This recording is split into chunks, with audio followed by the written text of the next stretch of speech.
Good afternoon. We interrupt your normally scheduled class time to bring you some breaking news. This is CNN Breaking News.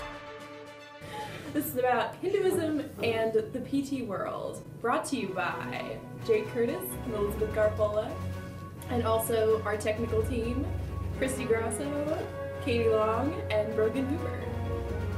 I'm getting breaking news that Hinduism is a religion, and we've got lots of stories about that from a Darshini Jones, and we'll continue on with our other correspondence.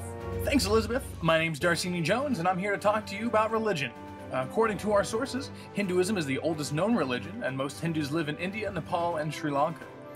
The Hindus also believe in a sacred spiritual text known as the Four Vedas, and they also believe that the universe undergoes endless cycles of creation, preservation, and dissolution. This follows up into their idea or belief of reincarnation following karma's path. Reincarnation is the belief that a soul will move on after death into a new body depending on the previous life's karma. Salvation, like most religions, is the ultimate goal of their life. And finally, they believe that no one religion teaches the true way to pure salvation. Thanks, guys. I'm Darshini Jones reporting on religion. Back to you. Thank you, Darshini Jones, for that stimulating conversation on religion. Quite enlightening. Yeah, I thought so. I learned a lot. So next we're going to talk about culture with Benjamin Dover, our cultural correspondent. So we take you live now with Ben. All right, thanks, guys. Sorry, you caught me in the middle of my lunch break. So a little bit about Hindu culture. I just want to let you guys know that the elders are highly respected in Hindu culture. Oftentimes, first names of elders are not used. Touching feet is a big sign, especially a respect of holy people, parents and elders. Body language is also important. Hindus like to sit up straight and they read your body language. If you're not into it, they know it. They know it. Speaking of which, they like to do a lot of yoga. Fasting is also a common practice. They go days without eating. Lifelong practices of nonviolence are emphasized. Thanks, guys. I can't think of anything else left to say, so back to you. Thank you, Ben. Culture is quite enlightening. Yeah. Yes. Remember, folks, always do your yoga, touch your feet, and fast often. I believe our next correspondent will bring us up with Stages of Life. We take it away with Latoya O'Neill. Latoya? Thanks, guys. I'm Latoya O'Neill over here. I'm talking about the stages of life. So you got the Raka Mariah, ages 12 to 24 years old. You're a student. Your job is to study. Then you have the Grista Rama, 24 to 48 years old. And you get your own house, you get married, and you start your family. All right? That's all you gotta do. It's not hard. So then you get the Vanaprastha, when you're 48 to 72 years old. You get rid of all your marital belongings. You just throw that bastard out. And you got contemplation and meditation alone or with the wife, I guess, you know. So then you get sannyasi ashrama when you're 72 or more years old. Only have necessities to live. So you get your food, you get your water. That's it. No material possessions. No clothes. You're just naked. Then you get solidarity. You leave your wife and your family. Because, you know, we kicked him out, so he's just gone. He's gone. All right, back to you guys. Well, thank you, Latoya. Next up, we're talking about preservation of purity with Mr. Love. Thanks, guys. As you can see, my name is Mr. Love, here with the preservation of purity rules of Hinduism. One of the big things is give and receive with both hands. Not just one, not just the left, especially not the left. That one's not good. You give and receive with both. You only hug close relatives. Not my rule, I'm a hugger. You also don't point fingers, because that's just rude. When you shake hands, you use the right hand. Don't have conversations in the doorways. Hindus don't like that. I don't like that. I'm not Hindu. That's just strange. They also really try to eat pure food. Don't eat disgusting things. As Americans, we eat a lot of really gross things. They give offerings for their God. It's just a pleasant way to say thank you for everything that they've been given. Don't use the left hand. Left hand's used for disgusting things. And finally, don't wear shoes inside. I mean, come on. But anyways, that's all on the preservation of purity. Back to you guys. Thank you, Mr. Love, for that stimulating conversation on purity. We now take you to our live correspondent, Chris Cross, on gender roles. I hear he'll make you jump. Thanks, Jake. I'm Chris Cross, talking about gender. In Hindu culture, females are generally considered inferior. Women are considered impure after childbirth and menstruation as well. Modesty is important to both females and males, and most females wear clothing covering their entire body except for their face, so they may be weary to remove clothing in a treatment setting. Women may be hesitant to discuss biological or sexual issues, so as a provider we need to make sure we're asking the right questions so that they give us the information we need to treat them appropriately. Oftentimes it's a good idea to treat someone of the Hindu culture with the same-sex PT, so that way they feel more comfortable and are more willing to disrobe if need be. And finally, men and women both wear necklaces and other adornments to celebrate and acknowledge their religion, and they may not want to remove these during treatment, so we have to be respectful of that, and if we need them to remove it, we have to give them a reason why.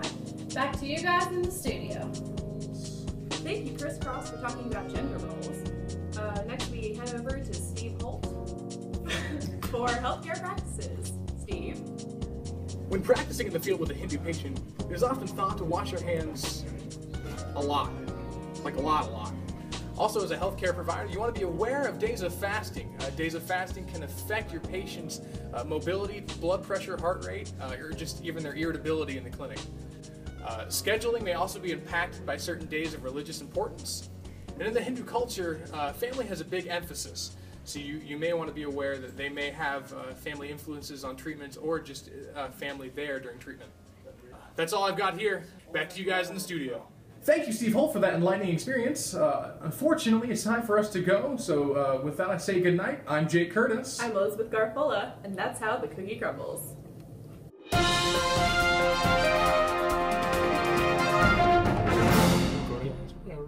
Cool. First off, before we start our discussion, we just wanted to talk and say, we tried to make the video as fun as possible. We had a lot of fun making it, goofing around, but we weren't trying to make fun of anything. We were just trying to enlighten the mood a little bit and have a little fun. Hinduism is a very respected religion, and we were just trying to make sure that, when everybody watches the video, they have a little good laugh while doing these, because I know we have to watch so many of them. So yeah, and that will start our discussion. So you always want to wash your hands when you're in clinic, obviously, but Hindus, as we've talked about before, they believe more in purity than other cultures might. So when you use your right hand, using your right hand is you eat with it, and they only eat with their right hand. And when you use your left hand, it's for bathing and kind of going to the bathroom, so you don't really want to use your left hand when you're treating them. So you have to be very cognizant of that, on which hand. I'm left-handed, so when I reach out to shake someone's hand, 9 times out of 10 it's my left hand, so you gotta watch it. Just kind of going along with, obviously we're all physical therapy students and this is what the whole assignment's for. I think the biggest issue that we find from the video, that, in my eyes, is the whole gender thing.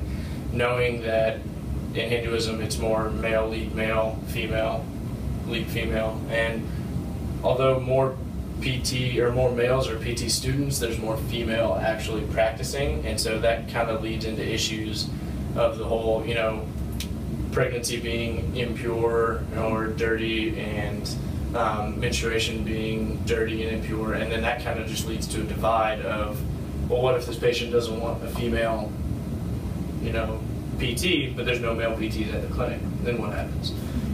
So I wanted to bring that up.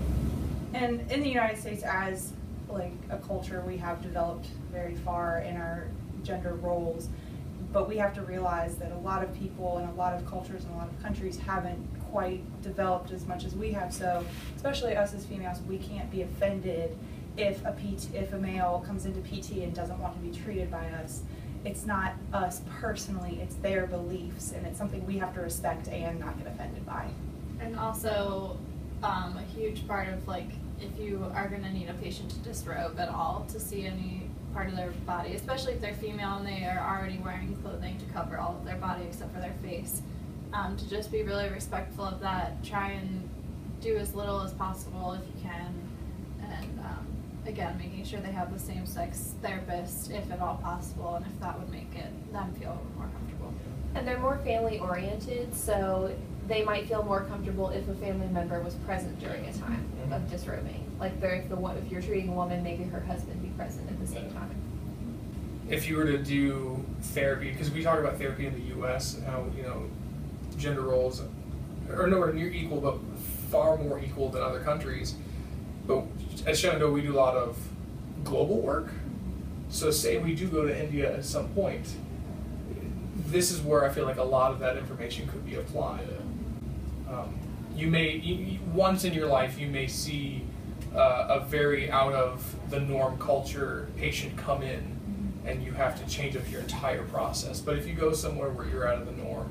Another thing to think about is their beliefs regarding like the astronomical movement of the planets, and so they may want to have therapy at a specific time based on that. So just being conscientious of it and respectful of their wishes if they want to change an appointment based on that. Going with that, as far as scheduling, I know that like the fasting that we talked about, if they prefer to be seen in the morning or prefer to be seen in the evening due to that, or even a different, you know, day of the week, that's also something that should be considered, you know, and not just because, oh, you always come on Tuesdays. Well, you know, there may be a special circumstance that won't allow them to come on that Tuesday. Well, and going along with fasting as well. I mean, if they're fasting, their body's not going to be in the shape of, you know, depending on how long they're fasting for. So we need to be aware of that as PTs, because if they've been fasting for maybe a week or two and they're kind of malnourished, and then we start going and doing, I don't know, maybe joint mobs or some like extra stretching or something that they're not used to, it can hurt the patient more than it can help it. A lot of this information is obvious, you know, if you're looking at someone who's in that culture, but you may not know if they're fasting that day. Yeah. And it's kind of awkward to ask, but if they seem to give off some sort of appearance that they do follow a certain religion, it may not have to be Hinduism or anything like that, but if you know any basic information about what they're doing, then just ask. Most people are fine with questions. Yeah, it's a wrap.